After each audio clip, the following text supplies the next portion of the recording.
আসসালামু আলাইকুম বন্ধুরা, সবাই কেমন আছেন? সবাইকে শুভেচ্ছা অভিনন্দন। আমি আজকে দাঁড়িয়ে আছি, দেখতে পাচ্ছেন ভৈরব নদীর ঠিক মাঝখানে ব্রিজের ওপরে। এটা আমাদের যাদবপুর এবং মেহেরপুরের মাঝখানে যে ব্রিজটি দেখতে পাচ্ছেন, এই ব্রিজের মাঝখানে দাঁড়িয়ে আছি।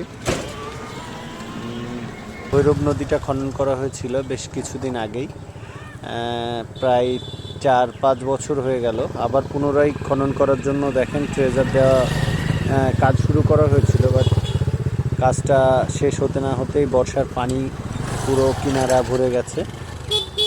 তো এখানে যে সকালবেলা যে মর্নিং ওয়াকের জন্য হাঁটার যে রাস্তা, সেটা করার জন্য প্রস্তুতি নেওয়া হচ্ছিল, কিন্তু সেটা আর সম্ভব হয়নি।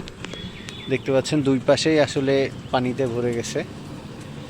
অনেক সুন্দর একটি নদী ছিল আমাদের এটা।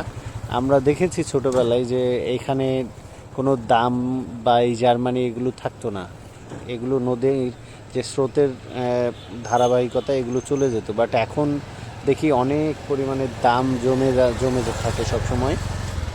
এখানে আসলে নদীর যে মোহনা, নদীর যে সৌন্দর্য, সেটা বাধাগ্রস্ত হচ্ছে এই জার্মানিতে বা দামে।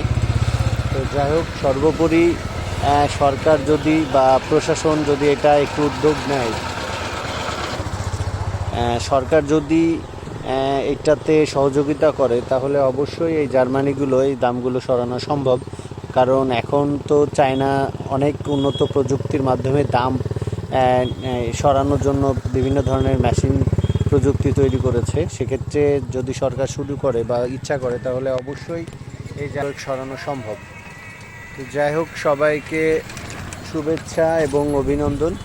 আর সেই সাথে এই ভৈরব নদীর কাছ থেকে বিদায় নিচ্ছি। সবাইকে ভালো থাকবেন, সবাই সুস্থ থাকবেন, আল্লাহ আপনাদের ভালো করুন।